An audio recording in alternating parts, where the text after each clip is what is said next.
What if the CEO of a billion-dollar empire, a man who believed he had built a company on strong values, discovered that beneath the polished veneer of success lay a culture of casual cruelty and profound disrespect? And what if he decided to go undercover, to become invisible, to truly see the hidden reality of the world he had created? This is the story of Edward Sterling, a man who risked everything to rediscover the soul of his company, and in doing so, rediscovered his own. The rhythmic click-clack of high heels against the gleaming marble floor stopped abruptly outside the boardroom door. Edward Sterling, seated in his black leather executive armchair, the silence of his opulent office a stark contrast to the city's distant hum, heard muffled, contemptuous laughter from the other side. The executive council meeting was scheduled to begin in 15 minutes, but some members had already arrived, their voices seeping through the slightly ajar door. Did you see the cleaning lady? How she was crying? Carmen Ortiz, the human resources manager, her voice sharp and clear, filtered through the opening. Oh, please, Carmen. Laura Valdez, the director of marketing, responded, her voice laced with derisive amusement. These people always exaggerate everything. If you only asked her to clean your office for the third time today, it's not like you asked her to build a pyramid or something. Edward felt a cold fury rise within him. He stood silently from his seat, his imposing figure casting a long shadow, and moved closer to the door, his heart pounding with a mixture of disbelief and a growing, sickening anger. It's that they just don't understand their position. Richard Fuentes, the chief financial officer, interjected, his voice smooth, condescending. They should be grateful to even have a job. Do you have any idea how many people are out there, desperate, waiting for these positions? Exactly, Carmen continued, her voice rising with a self-righteous indignation. And then they have the unmitigated audacity to ask for raises. Raises for what? Laura scoffed. For sweeping the floor? Anyone can do that. Edward closed his eyes, a wave of nausea washing over him, as he was transported 30 years back in time, to the bustling, chaotic stalls of the Essex Market on the Lower East Side. The pungent, earthy smell of fresh vegetables, the deafening cacophony of bartering shoppers, his own young, calloused hands meticulously arranging avocados into perfect, inviting pyramids. He remembered Mrs. Lupita, the kind, elderly woman who cleaned the market's grimy aisles, who always, without fail, saved him a warm bean taco when he hadn't sold enough that day to buy himself lunch. That's why I don't even bother learning their names, Laura said, her voice dripping with a casual, chilling disdain. What's the point? In 3 months they either quit or they're fired. They're replaceable. The laughter continued, a cruel, dismissive sound that echoed in the sudden, heavy silence of Edward's mind. He had heard enough, more than enough. He returned to his massive mahogany desk and stared blankly at the glossy reports spread before him. Growth charts, expansion plans, impressive financial projections. His chain of organic markets, Vita Natural, had become a veritable empire.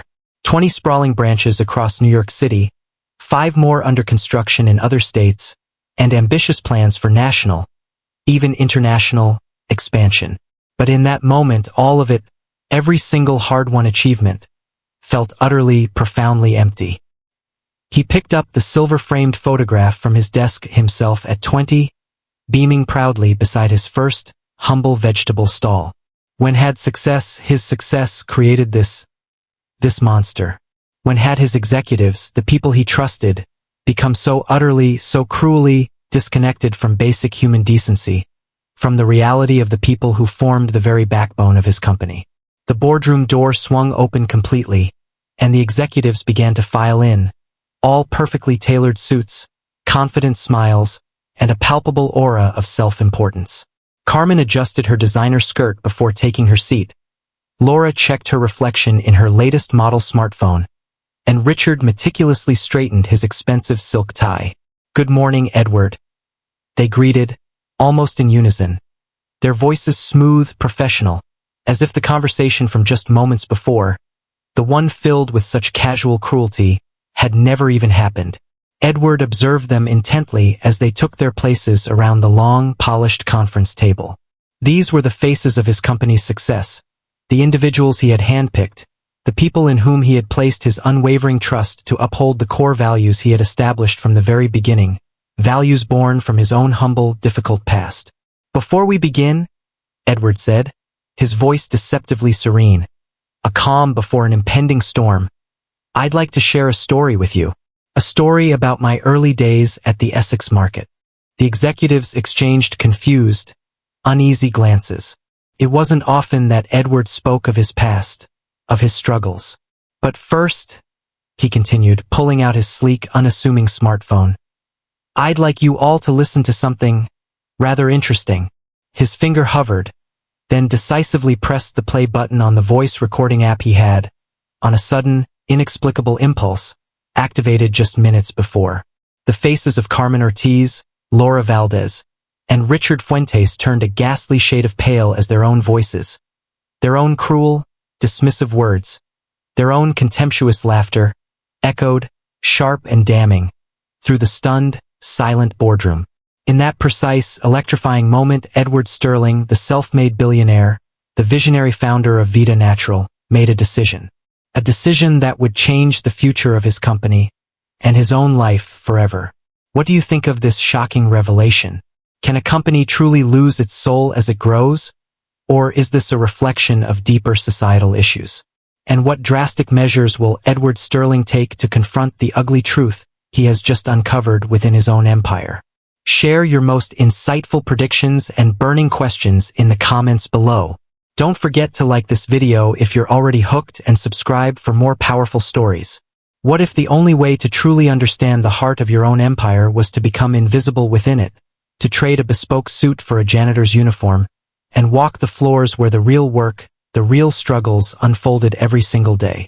Could a billionaire, stripped of his power and privilege, truly see the world through the eyes of those he employed? Are you absolutely certain about this, Don Eduardo? Ramiro, his trusted chauffeur of 15 years, asked, his voice laced with a deep, unconcealed concern as he observed the meticulously detailed plans spread across Edward's massive mahogany desk. Edward Sterling ran a hand through his perfectly styled, now subtly graying hair. "Completely certain, Ramiro," he affirmed, his voice unwavering. "I need to see the reality of my company with my own eyes. No filters. No curated reports, no sycophantic lies." In his opulent top-floor office, with its breathtaking panoramic view of New York City, Edward had assembled his most intimate, most trusted circle, Ramiro, his personal physician, Dr. Gonzalez, and Martita, his fiercely loyal, lifelong assistant. "The biggest challenge, sir," Martita commented, adjusting her glasses as she meticulously reviewed his packed agenda, "will be keeping your prolonged absence a complete secret. We have important board meetings, investor conferences, international delegations scheduled for the next 3 crucial months. Which is why you will be absolutely crucial in all of this, Martita," Edward responded, his gaze firm. "You'll organize a series of urgent business trips, unavoidable international negotiations, to cover my absence. The rest of the executive team," he added, a hint of steel in his voice, "can and will manage daily operations, or so they claim." Dr. Gonzalez spread several photographs of Edward from his youth across the polished desk, images of a younger, leaner, less formidable man. "We can achieve a significant change in your appearance, Edward," the doctor stated, his voice thoughtful. Hair dyed a darker, more common shade of gray, unkempt, perhaps a few days stubble. No one, absolutely no one, will be looking for the billionaire Edward Sterling in a carelessly dressed, slightly disheveled janitor. Over the following intense weeks, the meticulous transformation began. Edward allowed his distinguished silver hair to grow out, its usual sharp cut becoming softer, less defined. He let a scruffy, salt and pepper beard obscure his strong jawline. Dr. Gonzalez supervised a subtle regimen to slightly alter his posture, making it less erect, less authoritative. Ramiro, with surprising acting prowess, helped him practice new patterns of speech, incorporating more colloquial, working-class idioms, a language Edward hadn't spoken, hadn't even heard in decades. Michael Herrera, Edward murmured in front of the full-length mirror in his vast dressing room, testing his new, carefully constructed identity. Michael Herrera, 55 years old, a widower, 2 grown children living in another state. The backstory, meticulously crafted by Martita, felt surprisingly, almost uncomfortably, real on his lips, as if Michael Herrera had always existed dormant in some forgotten, hidden corner of his own being. Martita, with her usual quiet efficiency, had also created an impeccable yet utterly modest work history for Michael. Verifiable references from previous, non-existent cleaning jobs, all necessary documents in perfect order, everything required for his employment application to be utterly, completely believable. The night before he was due to begin his undercover assignment, Edward stood in his Beacon Hill penthouse. The glittering city lights spread out beneath him like a carpet of fallen stars, observing his reflection. On his massive, king-size bed lay the plain gray janitor's uniform, the Vita Natural logo, his own company's emblem, neatly embroidered on the chest. He touched it gently, feeling the rough, unfamiliar fabric beneath his fingertips, a stark contrast to the bespoke Italian silk he usually wore. His phone vibrated. A message from his son in Vancouver, currently pursuing his master's degree, blissfully unaware of his father's audacious plan. "Are you sure you don't want me to come back and help with the company, Dad? I can defer my studies. Everything is under control, son," Edward typed back, a pang of guilt twisting in his gut. "Enjoy your studies. We'll talk in a few months." He walked back to the full-length mirror in his cavernous dressing room. The man who stared back was almost unrecognizable. Unkempt hair, a scruffy beard, a slightly stooped posture. His hands, however, were the biggest challenge. Dr. Gonzalez had, somewhat reluctantly, suggested working them with fine sandpaper to simulate the calluses, the ingrained roughness, of years of manual labor, a painful, yet necessary, part of the disguise. "Don Eduardo," Ramiro called out softly from the doorway, his voice respectful as always. "The car is ready, sir." "No, Ramiro," Edward said, his voice different now, rougher, less refined. "Tonight, I'm not Don Eduardo." He put on the janitor's uniform, feeling the unexpected, almost symbolic weight of each simple garment. "Tonight, and for the next 3 months, I am Michael Herrera." "And Michael Herrera," he added, a ghost of a smile playing on his lips, "takes the subway, like any other hard-working New Yorker." Ramiro nodded, his eyes filled with a mixture of admiration and profound concern, understanding the immense risk his employer was about to take. "Good luck, Don Michael." Edward picked up a worn, battered backpack Martita had procured, a simple, unappetizing lunch already packed inside. Before leaving, he took one last look at his reflection.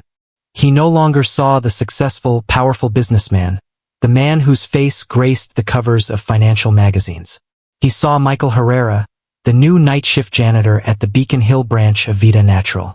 "It's time," he murmured to himself, his voice a low growl, "to finally meet the true face of my company." And with a deep, steadying breath, he closed the door of his opulent penthouse behind him, stepping out into the unknown, into a world he had, for far too long, chosen to ignore.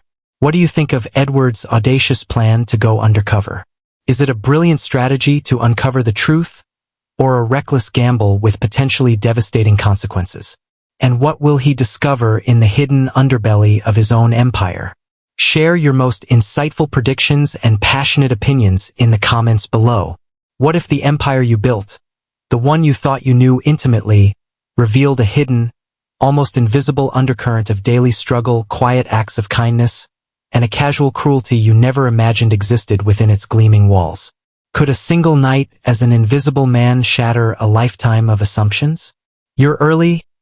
The maintenance supervisor, a burly man named Joaquin with a perpetually sour expression, grunted, barely glancing up as he reviewed Michael Herrera's meticulously fabricated paperwork. "They told me you were starting today." The clock on the grimy breakroom wall read 10:45 p.m.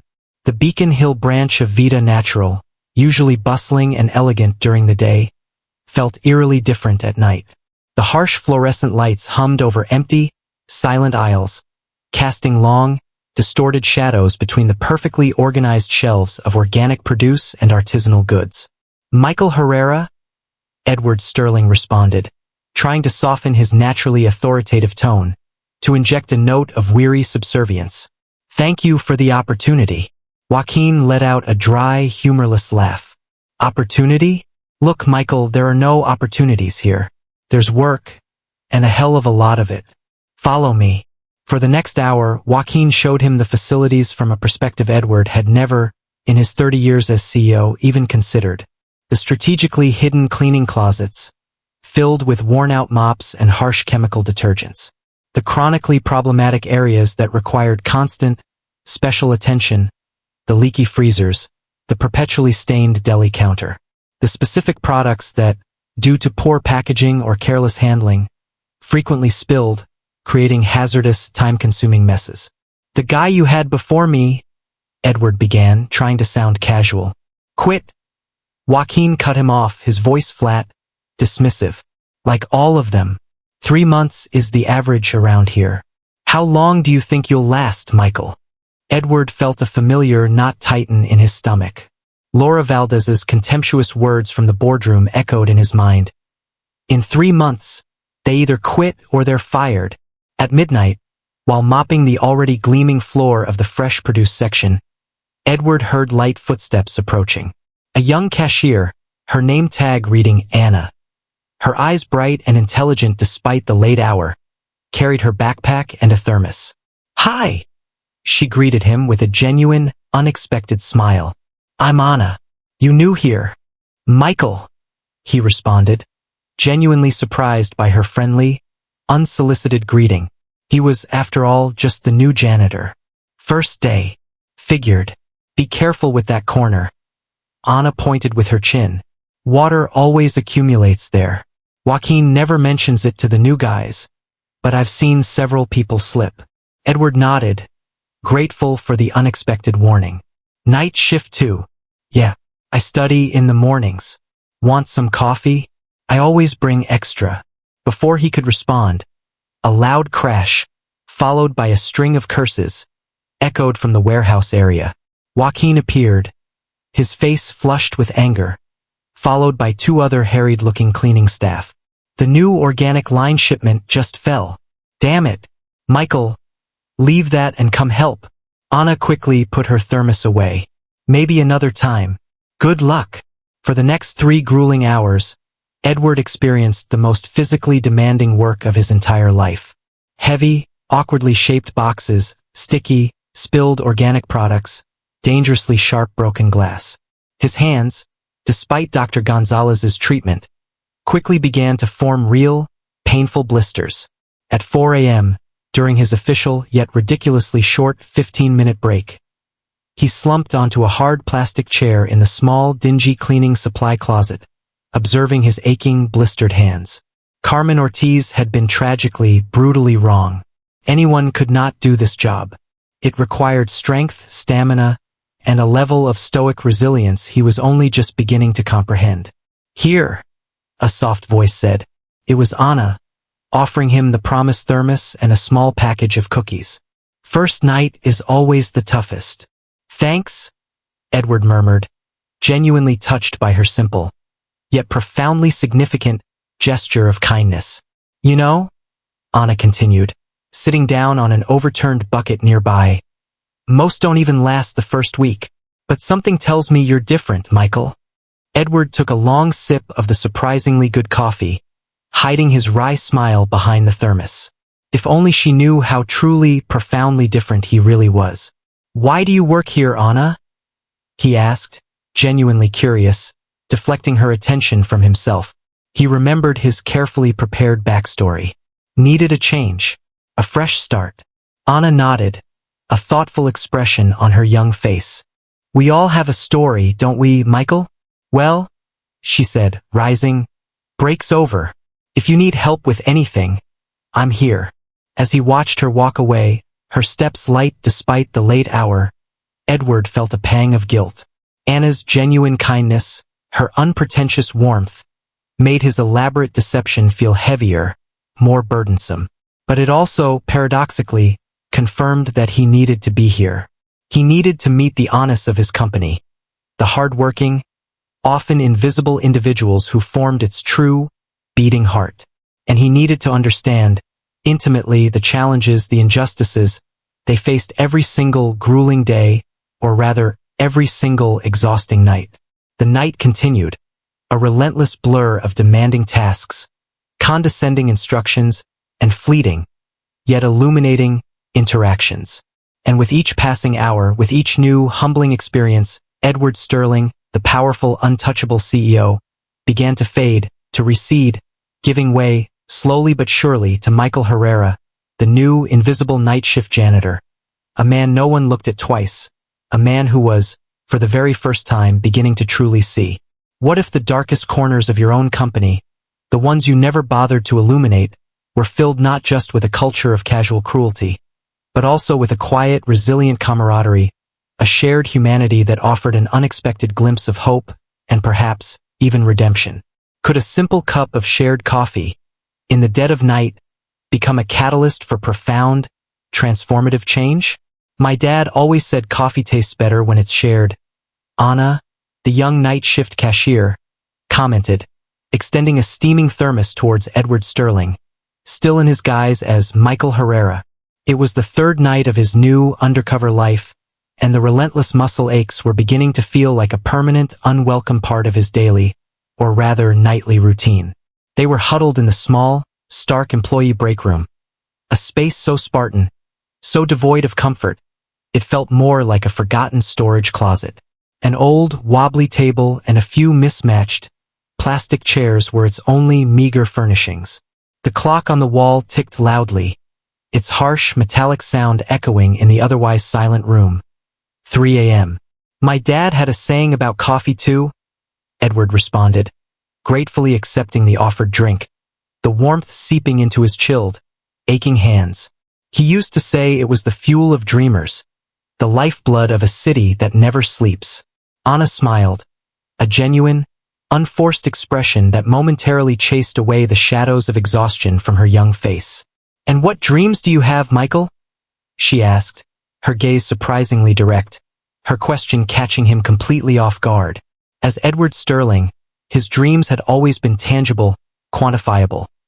New buildings, expanding branches, ever-increasing profit margins, a legacy etched in steel and glass. But Michael Herrera? Michael was a blank canvas, a carefully constructed fiction. "I suppose," he said cautiously, choosing his words with care, "I dream of doing things right, of making a difference, however small." "And you, Anna?" he countered, eager to deflect the attention from himself. She unwrapped a small package of homemade cookies, offering him one. "I'm studying business administration. 3rd year. I want to be a manager someday. Here at Vita Natural, if possible." She paused, a flicker of doubt in her usually bright eyes. "Though sometimes it feels like there's a glass ceiling, you know? As if some positions, the ones that really matter, are reserved for a certain type of person." Edward felt a familiar pang of guilt, a sharp, uncomfortable sting. How many talented, ambitious Annas had been overlooked, dismissed in his own company, simply because they didn't fit a certain mold, a certain pedigree. "Last week," Anna continued, her voice a low, confidential murmur, "I submitted a proposal to Carmen Ortiz, the HR manager, to improve the night shift inventory system. She rejected it without even reading it. Said cashiers should focus on their assigned tasks, not on giving ideas to management. Would you show me that proposal?" Edward asked, a genuine, unexpected interest in his voice. Anna pulled a few neatly folded, handwritten pages from her worn backpack. "Don't laugh, okay? It's just that after 2 years on the night shift, you notice things, inefficiencies, that could be easily improved, if anyone bothered to listen." As he read, Edward was genuinely impressed. The proposal was detailed, professional, and above all, incredibly practical. It included meticulous cost-benefit analyses and realistic projections for significant savings in man-hours and resources. This is very good, Anna," he said, his voice filled with a newfound respect. "Truly excellent." Her eyes, usually so bright, so resilient, suddenly sparkled with an unshed, hopeful tear. "Do you really think so? Sometimes I think I should just look for a job at another company. A place where what, Anna? Where your last name or your connections don't matter as much as your effort, your ideas," she completed, shrugging, a hint of her usual defiance returning. The silence that followed weighed heavily in the small, sterile room. Edward thought of all the times he had promoted someone based solely on a recommendation from one of his executives, without ever questioning their criteria, without ever looking deeper. "My daughter is your age," Edward, or rather, Michael, said, surprising himself with the impromptu, yet surprisingly effective lie. "She's also studying in another state, and I know she'd give anything for a fair chance, for an opportunity to prove herself." "Do you miss her?" Anna asked, her voice soft, empathetic. "Every single day," he responded, and this time it wasn't a lie. He thought of his own son in Vancouver, so far away, pursuing his own dreams, a world apart from the suffocating expectations of the Sterling family empire. "That's why you work here, isn't it?" Anna deduced, her gaze understanding. "To help her with her studies."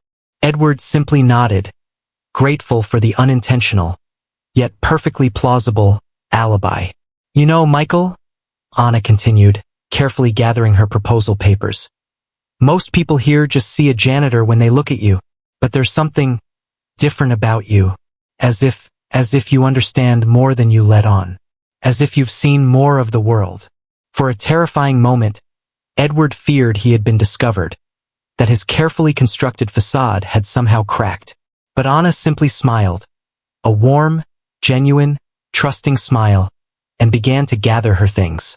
"Break's over," she announced, her voice once again brisk, efficient. "Carmen Ortiz is coming in early today for a surprise inspection. Though," she added with a mischievous wink, "it's not much of a surprise. She always warns her favorites in advance." As he watched Anna walk away, her youthful energy a stark contrast to his own weary, aching bones, Edward discreetly pulled out his hidden personal smartphone from the bottom of his locker. He took a quick, surreptitious photograph of Anna's meticulously crafted proposal before she could retrieve it. Someday, very soon, Anna would understand why Michael Herrera had shown such a profound, unexpected interest in her innovative ideas. For now, however, he had a floor to mop, a facade to maintain, and an entire multifaceted company to rediscover, one shared, clandestine cup of coffee, one whispered late-night truth at a time. What do you think of Anna's insightful proposal and Edward's growing respect for her? Could she become a key player in his secret mission to transform Vida Natural? And what about the surprise inspection from Carmen Ortiz? What new challenges will Edward face as he delves deeper into the hidden realities of his own company? What if the hidden rot within your own empire was far deeper, far more insidious than you ever imagined? Could a CEO, disguised as a humble janitor, truly unmask the villains and reclaim the soul of his company? Or would the pervasive culture of corruption prove too powerful to overcome? "Michael, I need you to clean my car," Sergio Vega, the operations manager, a man known for his arrogance and expensive Italian suits, ordered, tossing a set of keys towards Edward Sterling without even bothering to make eye contact. "It's in the executive parking lot. And do it before my meeting ends." Edward stared at the keys in his hand. Cleaning personal vehicles was most certainly not in his job description as Michael Herrera, the night shift janitor. But he also knew that Joaquin, the perpetually disgruntled maintenance supervisor, expected his employees to collaborate with any and all requests from the executives, no matter how inappropriate. "Sir, I have to finish the warehouse inventory," Edward began, his voice carefully neutral. "Is there a problem, Michael?"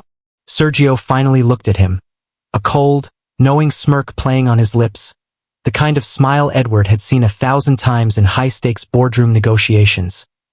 The smile that always preceded a veiled, yet unmistakable threat. "No, sir," Edward replied, his jaw tightening. "No problem at all." In the dimly lit executive parking garage, as he meticulously cleaned Sergio's gleaming black BMW, Edward overheard a hushed, incriminating conversation emanating from a nearby luxury sedan. "The new cleaning supply providers are all set," a voice he recognized as Roberto's, Richard Fuentes' obsequious assistant, was saying. "They've agreed to bill us for double and return the difference in cash. Discreetly, of course." "Perfect," Richard Fuentes, the CFO, responded, his voice smooth, confident. "Make sure the documents look legitimate. Sterling never bothers to check these minor details personally. He's too busy with his grand national expansion plans." Edward gripped the cleaning rag in his hand so tightly his knuckles turned white. 3 years of financial reports, 3 years of carefully manipulated numbers, suddenly began to make a chilling, sickening sense in his mind. "Michael!" Carmen Ortiz's sharp voice, like a whip cracking, interrupted his thoughts. "When you're finished here, I need you to come to my house. I'm having a dinner party tonight, and it needs a thorough cleaning." "Ma'am, my shift ends in 2 hours and—" "Do you not value your job, Michael?" Carmen raised a perfectly sculpted eyebrow, her tone dripping with condescension. "We all make sacrifices here at Vida Natural. Besides," she added, a dismissive wave of her manicured hand, "I'll pay you something extra for your trouble." Before he could even respond, Joaquin, the maintenance supervisor, materialized beside him, his expression a mixture of fear and forced subservience.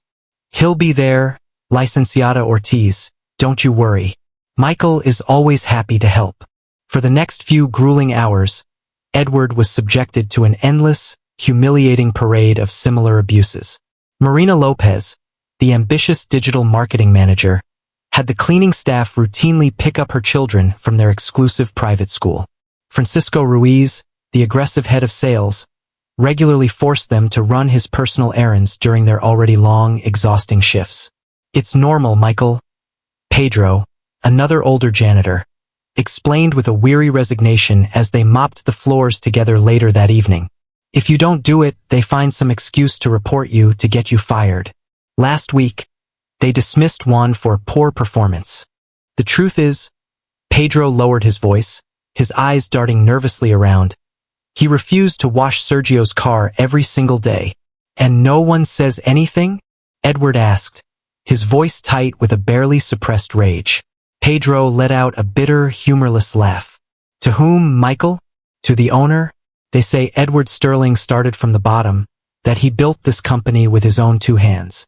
But now he lives in his ivory tower, completely disconnected. He probably doesn't even know we exist, let alone care about our problems." The words struck Edward like a physical blow, a searing indictment of his own blind negligence.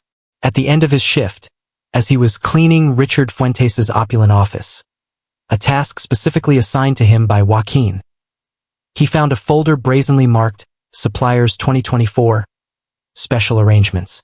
With trembling hands, his heart pounding, he pulled out his hidden smartphone and meticulously photographed every single page, every fraudulent invoice, every damning piece of evidence of the pervasive corruption that had, under his very nose, like a poisonous weed, flourished within his own company. "What are you doing?" Anna's voice, soft and unexpected, startled him. He quickly hid his phone. She was standing in the doorway, observing him with a curious, almost knowing expression. I was just cleaning the files, Anna," he stammered, his mind racing. "Be careful, Michael," she whispered, glancing nervously down the empty hallway. "Richard has hidden cameras in his office. That's why no one ever wants to clean in here." Edward quickly put his phone away, a wave of gratitude, and a new, profound respect for Anna washing over him. "Why are you helping me so much, Anna?" She smiled, a genuine, unforced smile that reached her intelligent, compassionate eyes. "Because everyone deserves to have someone watching their back. Don't you think, Michael?"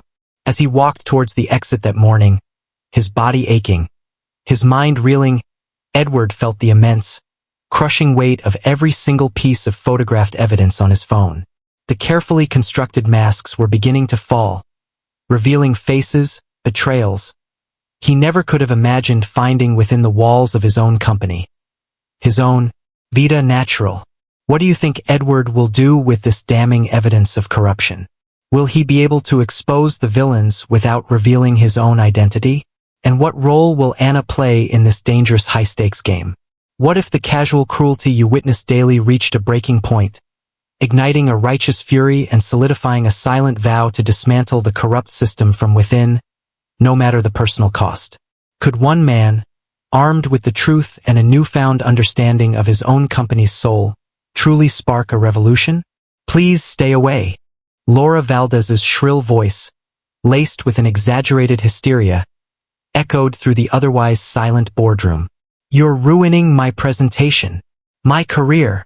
It was 7:15 a.m., and Ramon, a young janitor, barely 19, had dared to enter the boardroom to clean while Laura, the director of marketing, was meticulously preparing her quarterly presentation. The young man trembled, still clutching his broom as if it were a fragile shield against her unleashed fury. I'm sorry, licenciata, he stammered, his voice barely audible. Joaquin said I had to have everything clean before. I don't care what Joaquin said, Laura shrieked, slamming her expensive laptop shut with a dramatic flourish. Do you have any idea how much time I've spent preparing this? Do you have any idea what's at stake here? Edward Sterling, still in his guise as Michael Herrera, was cleaning the adjacent hallway and stopped, his heart clenching as he witnessed the scene unfold through the boardroom's glass walls. Can't they hire more competent people? Laura continued, her voice dripping with disdain, now addressing Carmen Ortiz, the HR manager, who had just entered, her own expression a mask of cold indifference. This boy almost knocked over the projector. I didn't. Ramon began, his voice trembling. Silence. Carmen interrupted sharply, her gaze dismissive. Leave immediately, and consider this a formal warning. One more incident like this and you're out. Edward watched as the young man practically fled the room, his eyes glistening with unshed tears, his shoulders slumped in defeat. Without a second thought, Edward followed him to the cramped, dingy cleaning supply closet. Ramon, I don't want to talk. Don Michael, the young man said, his voice choked with emotion as he began to shove his few meager belongings into a worn backpack. I'm quitting. I can't take this anymore. Why don't we wait a moment? Edward suggested, his voice surprisingly gentle. Things often look different when one calms down. Different? Ramon let out a bitter, humorless laugh. I work here to pay for my technical studies. 6 months, Don Michael, 6 months I've been saving every single peso. And for what? To be treated like garbage. Edward felt a familiar knot tighten in his throat. What are you studying, Ramon? Computer systems. 3 more semesters and… Ramon stopped, wiping away a stray tear with the back of his hand. It doesn't matter anymore. Of course it matters, Edward said, placing a reassuring hand on the young man's shoulder. Did you know I'm studying too? Ramon looked at him, genuinely surprised. It was the first time Michael had shared anything personal with anyone other than Anna. Online, Edward improvised quickly. It's never too late to learn, right? At that moment, Anna appeared in the doorway. Are you two okay? I heard what happened. Ramon wants to quit, Edward explained. You can't, Anna said firmly, her eyes blazing with a protective fire. If you quit, they win. And what do you suggest I do, Anna? Ramon challenged, his voice filled with a desperate frustration. Stay here and be humiliated every single day? I suggest you learn to document everything, Anna responded, pulling out her phone. Like this. She played a video, clearly showing Ramon entering the boardroom carefully, and Laura exaggerating her reaction, her voice a shrill, theatrical shriek. Security cameras are useful, Anna smiled, a mischievous glint in her eyes. And I have a friend in surveillance who owes me a few favors. Edward observed these two young people, One shattered by the system, the other learning with a quiet, fierce intelligence how to navigate it, how to fight back. In that moment, he made another mental decision. When all of this was over, the promotion policy at Vita Natural would undergo a radical, revolutionary change. "You know what, Ramon?" Edward said, his voice filled with a newfound conviction. "Stay. Sometimes, things change when you least expect them to." "Like what?" "Like everything," he responded enigmatically. "Now, what if you taught me something about those computer systems of yours? I've always been interested in learning." As he listened to Ramon passionately explain basic programming concepts, his earlier despair replaced by a youthful, enthusiastic fervor, Edward began to visualize a new structure for his company. A structure where talent and dedication weighed far more heavily than fancy titles and powerful connections. A structure where every voice, no matter how humble, was heard, was valued. The sharp click-clack of high heels passed by the cleaning supply closet. Laura and Carmen, on their way to their important presentation, utterly oblivious to the fact that the owner of the entire company was just a few feet away, learning basic code from a young janitor they had so callously, so cruelly tried to destroy. What do you think of Edward's growing connection with his employees and his determination to change the toxic culture within his company? Can he truly succeed in transforming Vita Natural from the inside out? And what will happen when he finally confronts the corrupt executives? What if the quiet confessions of the night shift, shared over lukewarm coffee in a desolate warehouse, held the key to unmasking a far-reaching conspiracy? And what if the most dangerous gamble wasn't confronting the powerful, but risking the fragile trust of the few who dared to believe in you? "My dad used to say that 3 in the morning is a magical time," Anna whispered, sharing a thermos of coffee with Edward Sterling, still Michael Herrera. In the quietest, most secluded corner of the vast, echoing Vita Natural warehouse. "It's when people dare to speak the truth, when the masks finally come off." They had been working together for 6 long weeks now, and these clandestine late-night breaks, these shared moments of quiet camaraderie, had become a sacred, almost ritualistic custom. Edward had learned more about his own company, about the true beating heart of his empire, in these hushed, informal conversations than in 20 years of sterile boardroom meetings and meticulously curated executive reports. "And what's your truth, Anna?" he asked, his voice gentle, noticing the dark circles under her usually bright, intelligent eyes, the subtle slump of her shoulders. She toyed with the rim of her worn coffee cup, her gaze distant. "Do you promise not to judge?" "I would never," he responded, his voice sincere.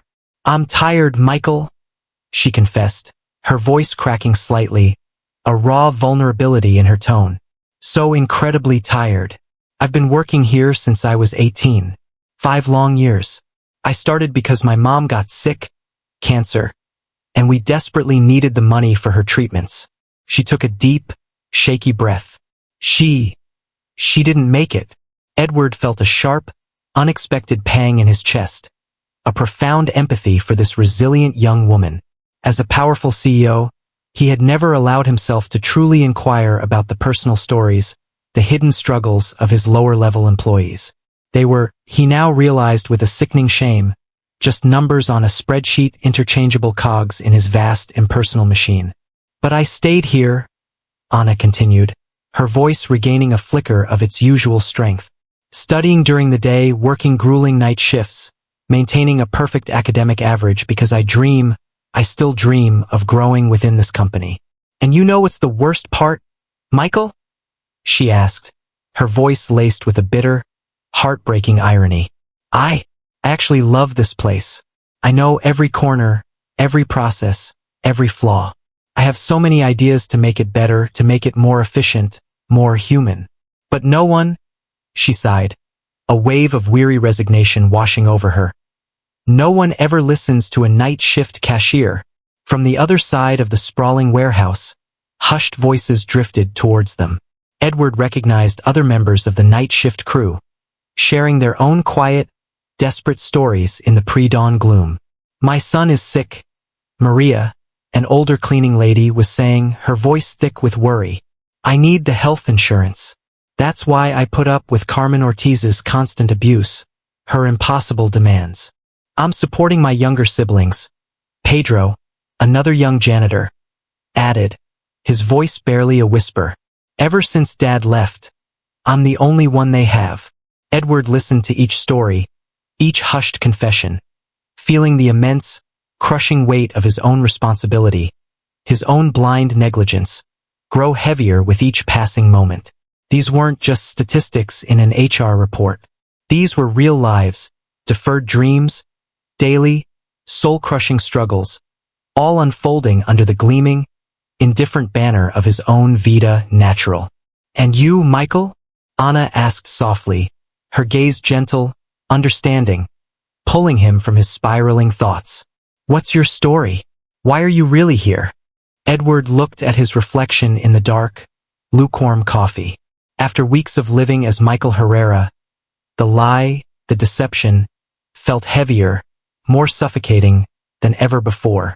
I made mistakes, Anna. He began, choosing his words with a careful, deliberate precision. Terrible mistakes. I let others make important decisions for me, while I conveniently, callously, looked the other way. Now, he paused, his voice barely a whisper. Now I'm trying to understand, to make things right, to fix what's broken. You sound like you're carrying the weight of the world on your shoulders, Michael, Anna observed, her voice filled with a quiet, almost maternal compassion. Maybe I am, he murmured, a ghost of a weary smile touching his lips. The silence that followed was broken only by the insistent buzz of Anna's walkie-talkie. We need help at the registers, a crackling voice announced. Duty calls, she smiled, rising to her feet. Thanks for listening, Michael. I haven't talked about Mom with anyone here before. As he watched her walk away, her youthful energy a stark, poignant contrast to the profound weariness in her eyes, Edward discreetly pulled out his hidden personal smartphone and opened the Notes app. Under the dim, flickering light of the warehouse, he began to type, his fingers flying across the screen. Employee Scholarship Program. 24/7 on-site daycare for working parents. Complete overhaul of the promotion and review system. Anonymous ethics hotline.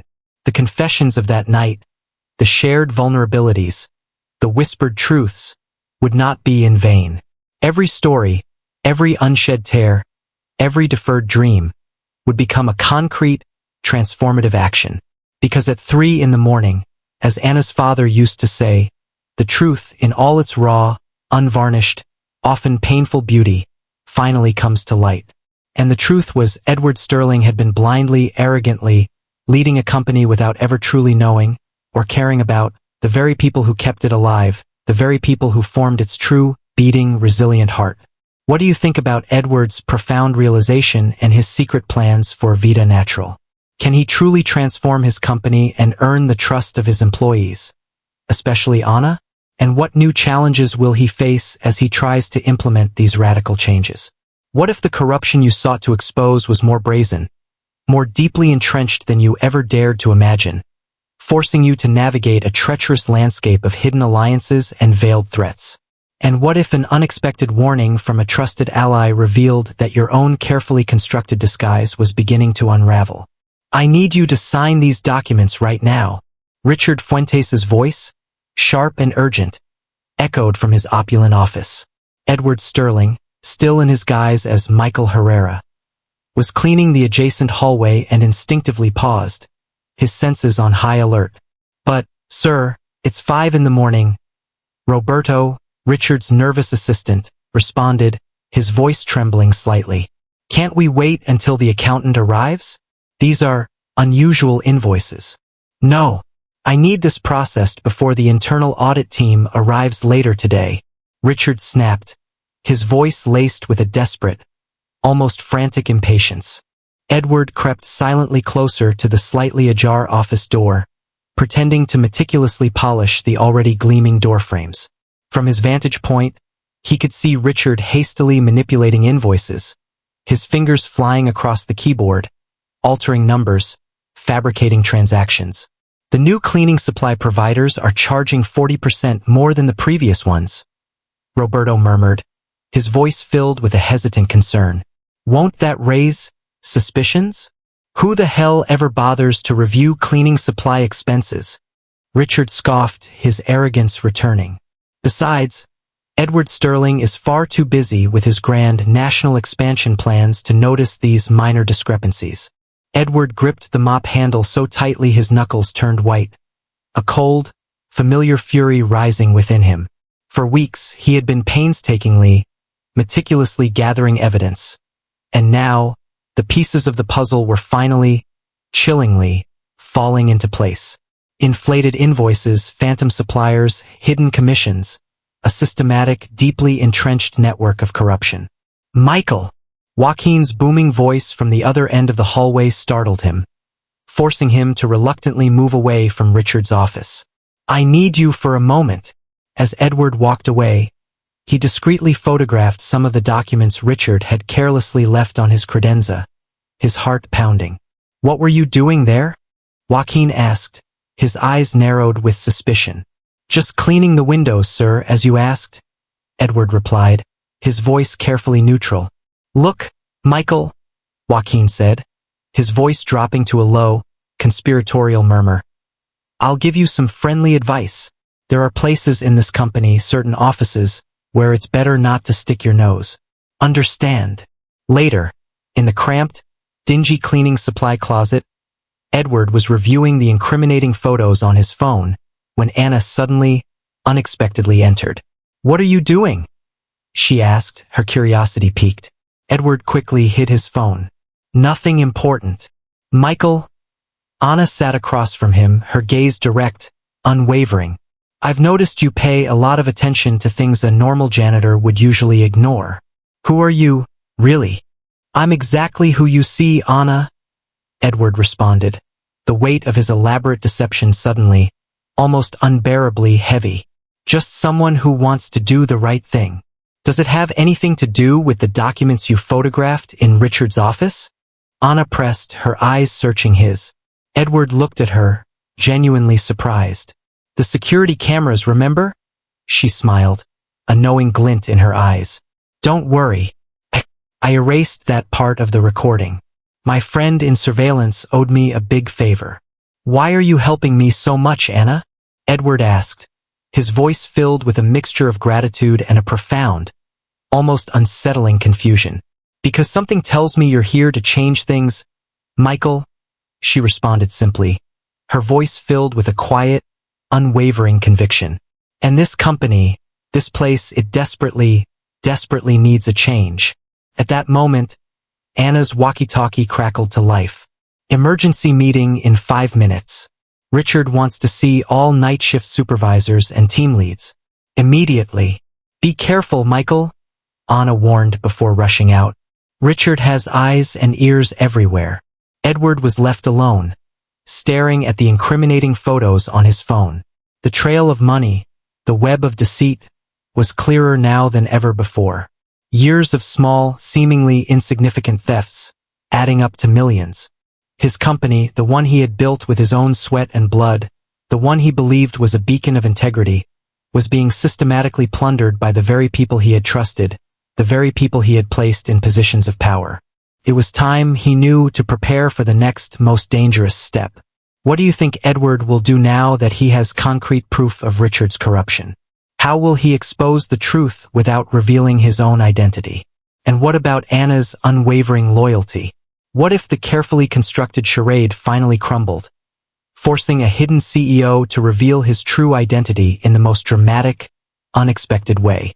Could a single, courageous act of defiance from an ordinary employee ignite a revolution, unmasking the villains and ushering in a new era of justice and integrity? The Beacon Hill branch of Vita Natural shimmered under the soft, hazy glow of the New York City moonlight. Edward Sterling, still deeply entrenched in his role as Michael Herrera, performed his final cleaning tasks with a mixture of profound nostalgia and a steely, unwavering determination. In just a few short hours, everything would change. Michael! Anna's voice, soft and unexpected, startled him. Are you okay? You've been mopping the same spot for 10 minutes. Edward offered a faint, weary smile. Just thinking, Anna. Just thinking. You've been strange all night, she observed, approaching him, her brow furrowed with a genuine concern. Distant, like you're saying goodbye. Anna. Edward dropped the mop, his gaze suddenly intense, direct. What would you do if you discovered that someone you trusted, someone you believed in, had been lying to you? She studied him for a long moment, her intelligent eyes searching his. It would depend, Michael. Was the lie for a good reason? A necessary reason? I hope so, he murmured, his voice barely a whisper. Michael, you're scaring me. What's going on? Richard Fuentes, the corrupt CFO, suddenly appeared in the main aisle, his voice sharp, agitated, as he spoke heatedly into his phone. I don't care how you do it, he hissed. I need those documents modified before the board meeting tomorrow morning. Sterling is back from his business trip, and he can't. He stopped abruptly, his eyes widening in shock as he saw Michael and Anna standing there, his incriminating words hanging heavy in the suddenly silent air. What are you two doing here? He spat, quickly pocketing his phone, his face flushing a deep, guilty crimson. Our job, sir, Anna responded calmly, though her eyes darted nervously between Richard and Michael. Richard looked at them with a renewed, chilling suspicion, then abruptly turned and stalked away, muttering furiously into his phone. Something big is happening? Anna murmured, her voice filled with a dawning apprehension. All the executives have been incredibly nervous all week. They say the owner, Mr. Sterling, is back tomorrow from a long business trip. They say heads are going to roll. Edward nodded, a grim, almost sad expression on his face. The time for charades for Michael Herrera was almost over. He felt the immense weight of his personal smartphone in his pocket, a phone filled with months of meticulously gathered, irrefutable evidence. Anna, he said finally, his voice quiet but firm. Thank you. For what, Michael? For being authentic. For helping others without ever expecting anything in return. For making this place, this often cold and impersonal company, a little better, a little brighter, with your presence. She looked at him, genuinely surprised, a faint blush rising on her cheeks. You sound like you're saying goodbye for real this time, Michael. Maybe I am, he replied, a ghost of a sad smile touching his lips. You can't quit, Michael, she protested, a sudden, unexpected panic in her voice. We need you here. You're the only one who what, Anna? The only one, she completed, her voice barely a whisper, who seems to truly understand what really happens in this company. The only one who truly sees us. Her walkie-talkie crackled to life, interrupting the charged intimacy of the moment. Anna, we need help at the registers. Now. Go, Edward said softly. I'll finish up here. She hesitated for a moment, her eyes searching his, a silent, unspoken question in their depths. Michael, she began. Whatever you're planning, please, just be careful. As he watched her walk away, her youthful energy a stark, poignant contrast to the heavy burden he now carried, Edward discreetly pulled out his hidden personal smartphone and dialed a familiar number. Is everything ready for tomorrow, Martita? He asked, his voice now devoid of its Michael Herrera persona, replaced by the cool, confident, commanding tone of Edward Sterling, CEO. Yes, Don Eduardo, his loyal assistant Martita, responded on the other end of the line. The board meeting is scheduled for precisely 9 a.m. All executives have confirmed their attendance. Perfect. And the other matter. Also confirmed, sir. Human Resources has all the necessary documentation you requested prepared and ready. Edward looked at his reflection in the freshly mopped, gleaming floor. Michael Herrera, the humble, hard-working janitor, looked back at him for the very last time. Tomorrow, Martita, he murmured, a hint of grim satisfaction in his voice. Everything changes. At that precise moment, the first, faint rays of dawn began to peek through the towering glass windows of the Vita Natural store, marking the definitive end of his long, arduous, yet profoundly illuminating night as an invisible man, and the imminent, explosive beginning of a brand new, revolutionary era for Vita Natural. An era of truth, of justice, of accountability. What if the man you dismissed as an invisible janitor was, in fact, the powerful architect of your own downfall? Could a single, shocking revelation in a high-stakes boardroom unmask years of corruption and usher in an era of unprecedented change? Good morning, everyone. Carmen Ortiz, the HR manager, greeted, entering the opulent boardroom with her usual air of arrogant superiority. Does anyone know why Edward Sterling called this meeting with such urgency? The entire executive team was present, their faces a mixture of curiosity and a subtle, underlying apprehension. Laura Valdez, the director of marketing, meticulously reviewed her presentation on her tablet, while Richard Fuentes, the CFO, nervously consulted his phone, his brow furrowed. Other senior managers exchanged uneasy, speculative glances. They say he returned early from his extended business trip, Laura commented, her voice a low, confidential murmur. I hope it's not about those budget reports. The boardroom doors swung open again. Everyone expected to see Edward Sterling, in his usual impeccably tailored Italian suit, stride confidently into the room. Instead, Michael Herrera, the night shift janitor, entered, pushing his familiar cleaning cart. What are you doing here? Carmen Ortiz spat, her voice dripping with disdain. We're about to have an important meeting. Just doing my job, licenciata? Michael responded, his voice surprisingly calm, as he began to meticulously, almost pointedly, clean the massive boardroom windows, his movements slow, deliberate. Richard Fuentes rose, his face flushed with irritation. Get out of here now. Can't you see we're waiting for the owner of the company? Michael Herrera slowly turned to face them, a strange, almost enigmatic smile playing on his lips. His voice, when he spoke, had changed, subtly yet undeniably, no longer the weary, subservient tone of a humble janitor, but the cool, confident, commanding resonance of someone else entirely. The owner of the company, he stated, his gaze sweeping across their stunned, disbelieving faces, is already here. The silence that followed was deafening, absolute. No, Laura Valdez murmured, her face paling, her eyes wide with a dawning, horrified recognition. No, it can't be.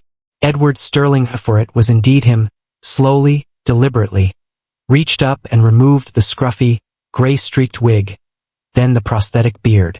He straightened to his full, imposing height, his posture no longer the stooped weariness of Michael Herrera, but the unshakable, confident stance of a powerful CEO. 3 months, he said, his voice clear, resonant, echoing in the stunned, silent boardroom. For 3 long months, I have worked as a janitor in my own company, and what I have discovered, what I have witnessed. He paused, his gaze piercing, unyielding, as he looked directly at Richard Fuentes. Richard, can we explain it? Explain what? Edward interrupted, his voice like ice. The falsified invoices? The phantom suppliers? Or perhaps? His gaze shifted to Carmen Ortiz, then to Laura Valdez. The constant, casual, cruel abuse of power towards the very staff who form the backbone of this company. He pressed a button on his smartphone. The large presentation screens at the front of the boardroom flickered to life, displaying a damning montage of documents, photographs, and surreptitiously recorded video footage, irrefutable evidence meticulously gathered during his 3 months undercover as Michael Herrera. But this is illegal, Carmen Ortiz protested, her voice a high-pitched squeak of desperation. You can't record us without. Illegal?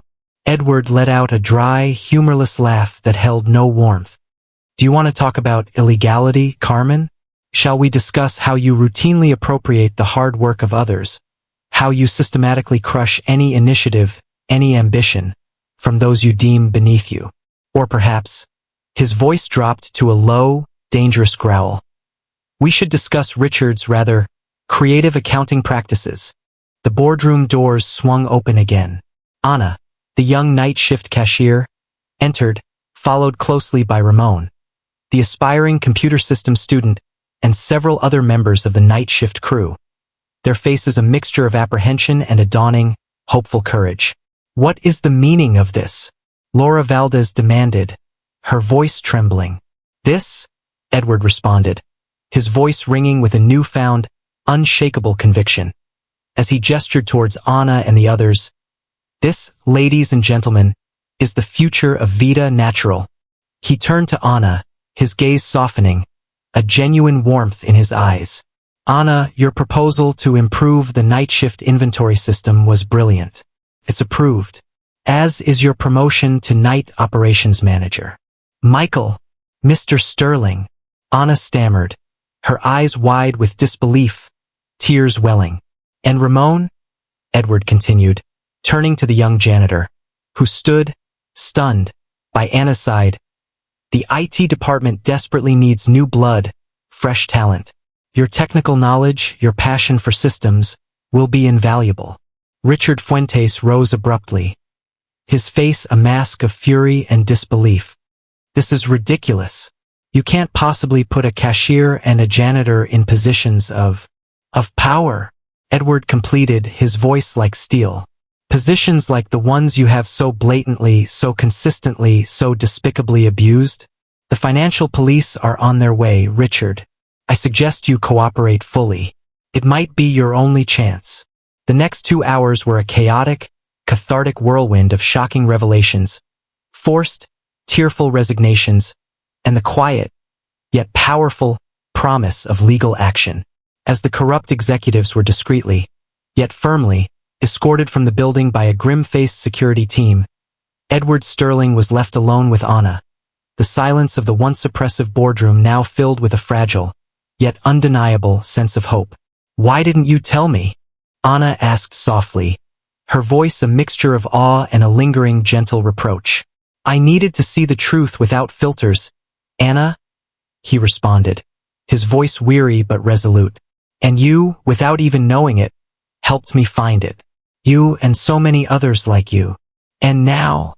she asked, her eyes shining with a newfound respect, a dawning understanding.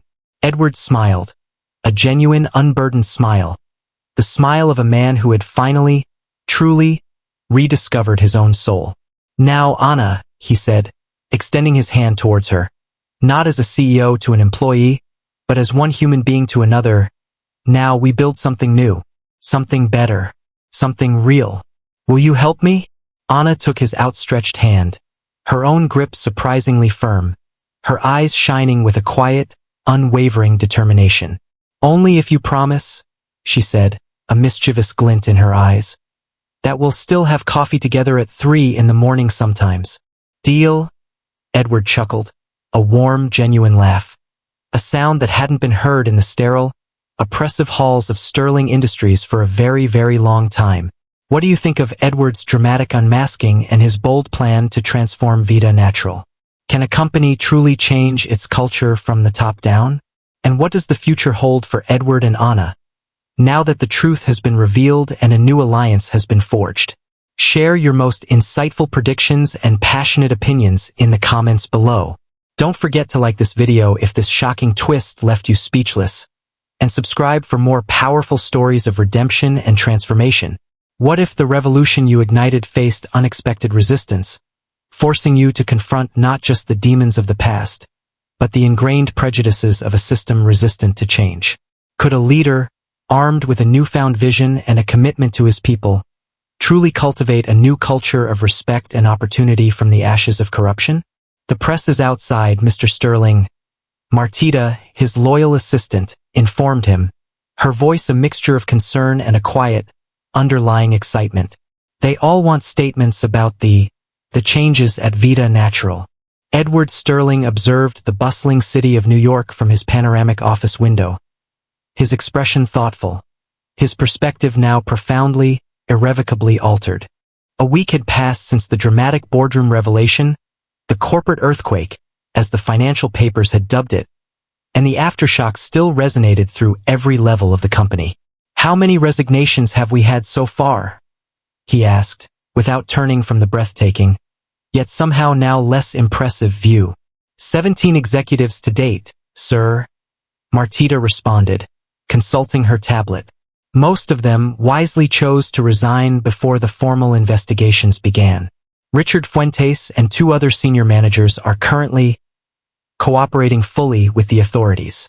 And the staff? Edward finally turned, his gaze meeting Martita's. How are they reacting?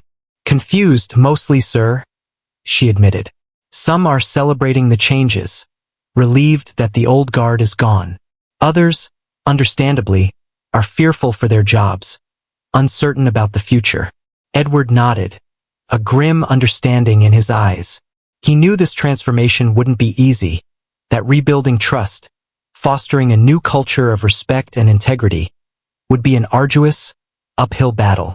On his desk, Anna's original, handwritten proposal for improving the night shift inventory system lay beside a steaming cup of black coffee, a potent, daily reminder of the journey he had undertaken, of the profound lessons he had learned. How's the implementation of the new inventory system going, Martita? Anna has been working day and night on it, sir, Martita replied, a genuine admiration in her voice. The night shift team adores her, though some of the mid-level managers, the ones who benefited from the old, inefficient system, are resistant to the change to her leadership. That was to be expected, Edward murmured, remembering the deep-seated layers of prejudice, of ingrained entitlement he had witnessed during his 3 months as Michael Herrera. At that moment, Ramon, the young janitor turned IT apprentice, timidly entered the office, his usual shy demeanor now replaced by a quiet, burgeoning confidence. Mr. Sterling, excuse the interruption, but we have a rather serious problem with the security system.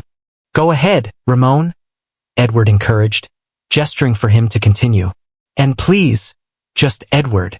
I found vulnerabilities in the camera access protocols, sir, Ramon explained, his voice gaining strength.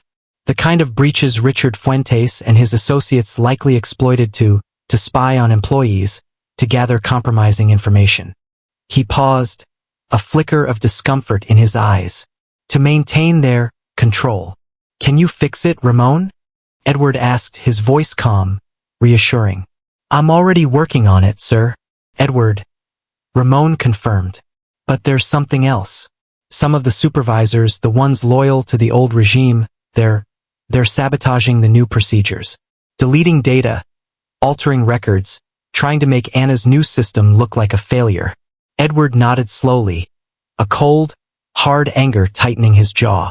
The resistance to change, the insidious tendrils of the old, corrupt culture, ran deeper, were more pervasive than he had initially anticipated. But he would not be deterred. Martita, please convene a general assembly for all employees tomorrow morning, he ordered, his voice firm, resolute. It's time to make a few things crystal clear. As Ramon meticulously explained the technical details of the security system upgrades, his passion for his newfound work evident in every word, Edward noticed, with a profound sense of satisfaction, that the young man no longer averted his gaze when speaking.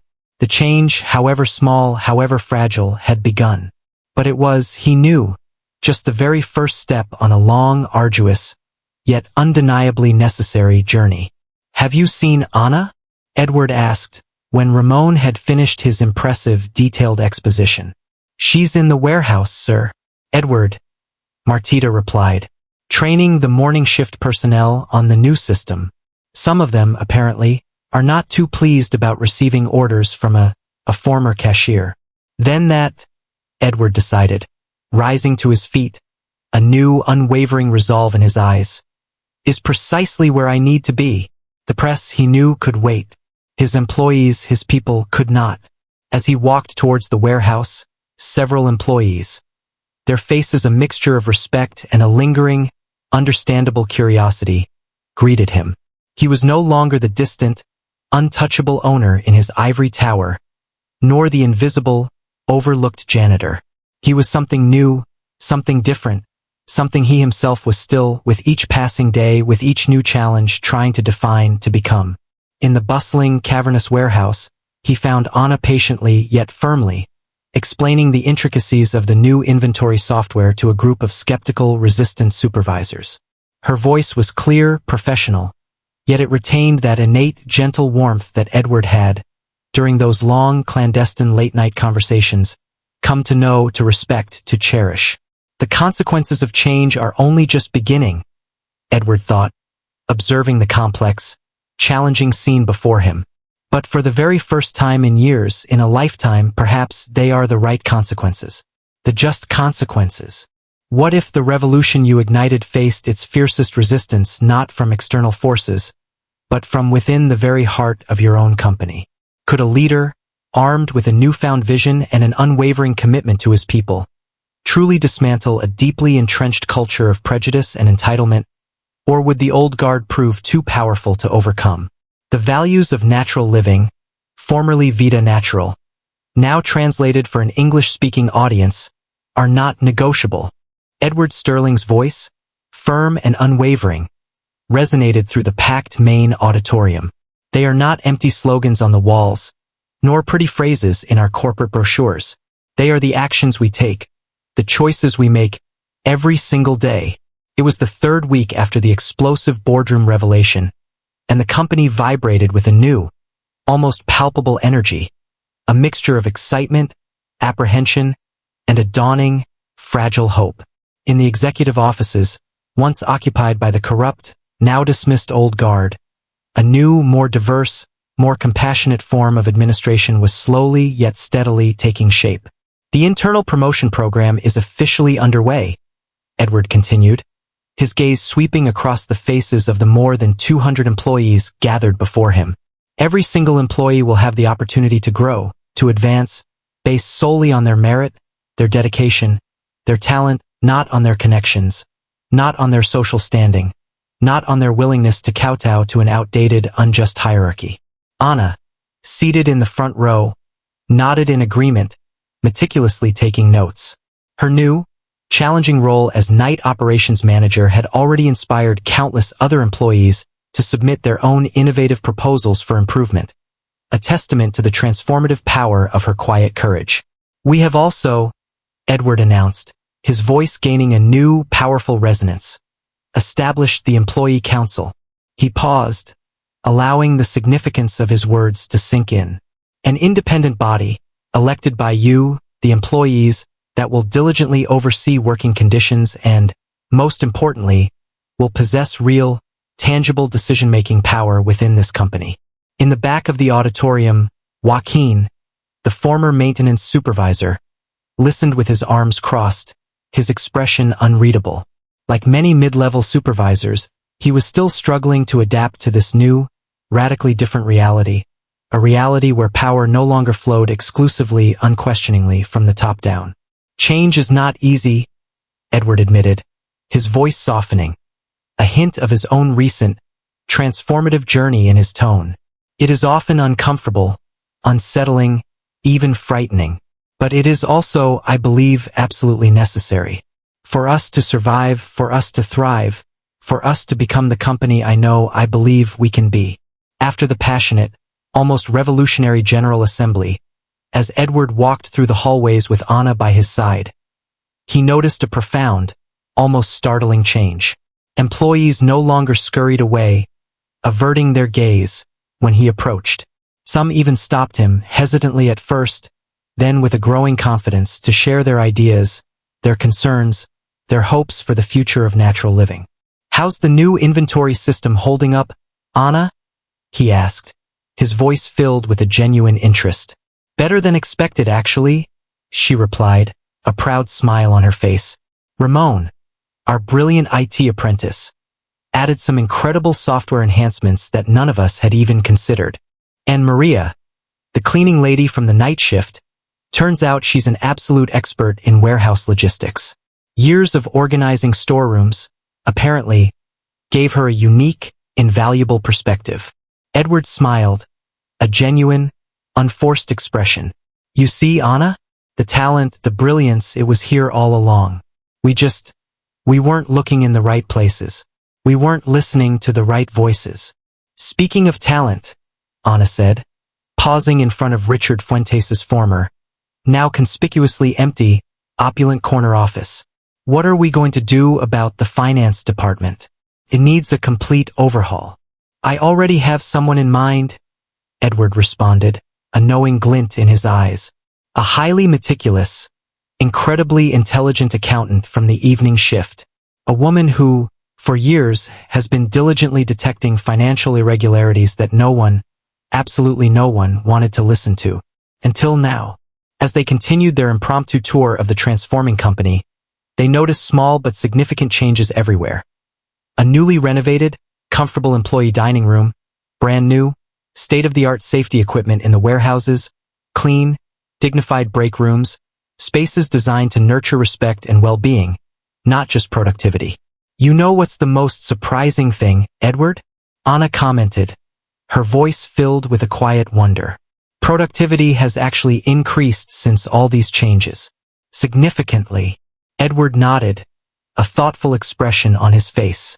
It turns out treating people with dignity, with respect, with basic human decency, is actually good business. He paused, a wry smile touching his lips. Though some of our more traditional shareholders are still, shall we say, rather nervous. About the changes? About the transparency, he corrected. They're not accustomed to employees having a voice, a vote, a genuine stake in the company's future. And what did you tell them, Edward? I told them, he replied, his voice firm, unwavering, that if they don't like the new natural living, they are more than welcome to sell their shares. Preferably, he added, a mischievous twinkle in his eyes, to the employees themselves. Anna smiled, a genuine, heartfelt expression. Speaking of changes, she said, her voice suddenly a little shy. Do you ever miss being Michael Herrera? Edward stopped in front of a large, ornate mirror in the main hallway, a relic from the company's opulent, yet soulless past. He looked at his reflection, at the man staring back at him, no longer the arrogant, detached CEO, nor the weary, invisible janitor. He was someone new, someone different, someone real. Michael Herrera taught me more about leadership, about integrity, about true human connection, than 20 years of sterile boardroom meetings and carefully curated executive retreats ever did, he said, his voice filled with a profound, quiet conviction. But no, Anna, he turned to her, his gaze warm, sincere. I don't miss him, because now, finally, I can simply be Edward. The same Edward who, by the way, he added, his eyes sparkling with a familiar, playful light, still enjoys sharing coffee with his friends at 3 in the morning. Especially that coffee. He continued his walk down the hallway, through the heart of a company that was, day by painstaking day, learning, transforming, becoming better, becoming whole. What do you think of Edward's revolutionary changes at Natural Living? Can a company truly be transformed by a leader who has walked in the shoes of his most overlooked employees? And what does the future hold for Edward and Anna's unique, evolving friendship? A friendship forged in shared coffee, whispered truths, and a mutual commitment to a better, more just world. What if the truest measure of success wasn't found in soaring profits or market dominance, but in the quiet dignity of a transformed workplace, in the empowered voices of those once silenced, and in the enduring strength of a friendship forged in the most unexpected of circumstances? Could a company, reborn from the ashes of corruption, truly become a beacon of hope, a testament to the transformative power of compassionate leadership? The first quarter results exceeded all expectations. Anna, now the highly respected director of operations for Natural Living, announced, her voice clear and confident as she projected the impressive graphs onto the boardroom screen. 6 months had passed since Edward Sterling's dramatic unmasking and the subsequent, radical transformation of the company. Today's quarterly meeting had a vastly different atmosphere from those of previous eras. The tension, the fear, the unspoken resentments were gone, replaced by a palpable energy of collaboration, innovation, and a shared, almost infectious enthusiasm. Employee turnover is down by a staggering 78%, Anna continued, moving to the next slide, her eyes shining with a quiet pride. And employee-generated improvement suggestions have increased by an unprecedented 300%. Edward observed the scene from his seat, no longer at the imposing head of the massive conference table, as he once habitually did, but now seated amongst the others, an integral, yet equal, part of the team. The new board of directors was a vibrant mosaic of diverse experiences and fresh perspectives. Anna, Ramon, now the brilliant, innovative director of technology. Maria, the former night shift cleaning lady, whose innate logistical genius had been discovered and was now revolutionizing their warehouse management. All former employees who had demonstrated their exceptional talent and unwavering dedication, now working alongside carefully selected external experts, individuals who shared Edward's new progressive vision. The scholarship program already has 50 students enrolled, Ramon added, his voice filled with a quiet, confident authority. And 3 of our own employees graduated with honors this month, their degrees fully funded by Natural Living. And the operational costs? One of the few remaining, initially skeptical shareholders present inquired, his tone now tinged with a reluctant admiration. Reduced by a remarkable 25%. The new CFO, formerly the diligent, yet consistently overlooked evening shift accountant, responded, her voice clear, precise. It turns out, gentlemen, that eliminating systemic corruption and investing in your employees is actually quite profitable. Edward smiled, a genuine, unforced expression, remembering the dire, almost apocalyptic predictions of some investors when he had first announced his radical, socialist changes. Several had, indeed, sold their shares in a panic. The employees, organized into a newly formed cooperative, had, with Edward's quiet, strategic guidance, eagerly bought them. After the highly successful, almost celebratory meeting, Edward ascended to the rooftop terrace, a space he had recently redesigned to be a tranquil, green oasis for all employees. The late afternoon New York City sun painted the sky in breathtaking hues of orange and rose. From there, he could see the sprawling Beacon Hill branch, the place where his extraordinary journey, his profound transformation, had so unexpectedly begun. Thinking about Michael Herrera? Anna asked, joining him on the terrace, her voice soft, a familiar, comforting presence. Thinking about everything Michael Herrera taught me, he responded, his gaze thoughtful, reflective. You know, Anna, when I first embarked on this undercover experiment, I thought I'd discover operational problems, perhaps some minor, isolated instances of corruption. I never, ever imagined I would learn so much about humanity, about resilience, about the true, often hidden, cost of success. And we, Anna added, her eyes shining with a quiet, unwavering admiration.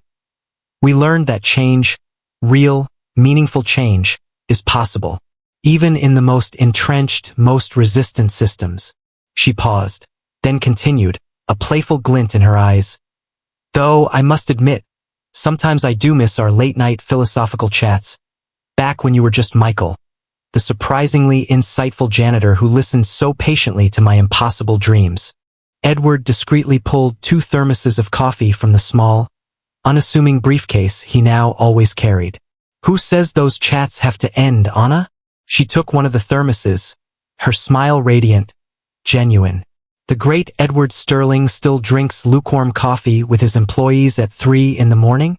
Not with employees, Anna, he corrected, his own smile warm, sincere. With friends. From the rooftop terrace, they observed the city lights beginning to twinkle, one by one, as night descended. In the countless branches of Natural Living spread across the city, the night shifts were beginning their work, but no longer in the shadows, no longer invisible. Every single employee, from the janitorial staff to the senior management, was now an integral, valued part of something bigger, something more meaningful, something better. You know what's the most incredible thing, Edward? Anna reflected, her voice filled with a quiet wonder. All of this entire transformation, it began because you overheard a cruel, thoughtless conversation outside a boardroom. A single, fleeting moment. Sometimes, Anna, Edward responded, his gaze sweeping across the vibrant, pulsating cityscape. The biggest, most profound changes are born from the smallest, most unexpected moments, like a quiet cup of coffee, shared in the dead of night, between 2 unlikely friends. He nodded, a profound sense of peace, of purpose, settling over him. He thought of all the lives that had been touched, transformed by the changes at Natural Living, including, most significantly, his own. The company he had once so arrogantly, so blindly built no longer just sold organic products. It now cultivated something far more valuable, far more enduring. Dignity, respect, opportunity, hope. And now what's next, Edward? Anna asked, her eyes shining with a shared excitement for the future. Now, Edward Sterling replied, looking out at the endless horizon, where countless more natural living branches, more transformed lives, more shared dreams, now brightly, hopefully, gleamed in the vast, unfolding night. Now we continue to grow. But this time, Anna, he said, turning to her, his voice filled with an unwavering, quiet conviction. This time, we all grow together. The sun finally dipped below the horizon, but the city, their city, remained brilliantly alive, pulsating with millions of stories, stories like Michael's, like Anna's, like Ramon's, like Maria's, stories of ordinary people who, when given a chance, when treated with dignity, when empowered to use their voices, could achieve extraordinary, transformative, beautiful things. And somewhere, in some natural living branch, in some quiet corner of the sprawling city, someone was undoubtedly pouring a cup of coffee at 3 in the morning, sharing dreams that no longer seemed so impossible, so out of reach. And so, under the vast, starlit New York City sky, Natural Living continued its inspiring story, no longer as the cold, impersonal empire of a single solitary man, but as the vibrant, thriving home of many, a place where every voice truly mattered, where every dawn brought new, boundless possibilities, a testament to the enduring power of change, of compassion, of a leadership that chose not to rule from an ivory tower, but to walk, to listen, to learn, alongside its people. This powerful story of Edward Sterling's transformation and the rebirth of Natural Living reminds us that true leadership isn't about power or profits, but about empowering others, fostering a culture of respect, and daring to believe that even the most deeply entrenched systems can be changed from within. If Edward's journey from a detached CEO to a compassionate, visionary leader inspired you, if you believe in the profound impact of listening to every voice, no matter how small, don't forget to like this video, share it with your colleagues and friends, and comment below with your favorite moment from this incredible story of corporate and personal redemption.